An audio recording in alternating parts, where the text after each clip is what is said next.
اور اگر کسی عورت نے رنگ دار پرنٹ شدہ کپڑے عام روٹین سے ہٹ کر پہنے،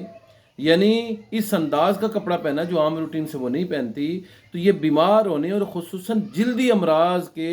اندر مبتلا ہونے کی طرف اشارہ ہوا کرتا ہے۔ اگر کسی آدمی نے کلر شدہ کپڑا، رنگین کپڑا، پرنٹ شدہ کپڑا اپنی خواب کے اندر دیکھا، اور یہ آدمی حکمرانی کا اہل ہے،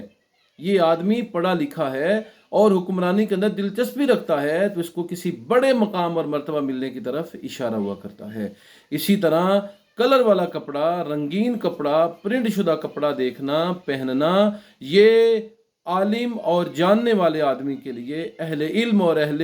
حکمت کے لیے بلندی درجات، بلندی مقام کی طرف اشارہ ہوا کرتا ہے۔ اگر کسی آدمی نے، مالدار آدمی نے یہ پرنٹ شدہ کپڑا دیکھا تو مال میں اضافے کی علامت ہے۔ اور اگر کسی عام آدمی نے پرنٹ شدہ کپڑا اپنی خواب کے اندر دیکھا، الگ الگ رنگوں کا الگ الگ کپڑا اس کے پاس ہے، اس نے حاصل کیا یا پہننا ہے، تو یہ اس بات کی طرف اشارہ ہے کہ اسے کسی غیر مسلم کی طرف سے کثیر مال ملے گا، تھوڑی سی محنت کر کے، تھوڑی سی توجہ کر کے۔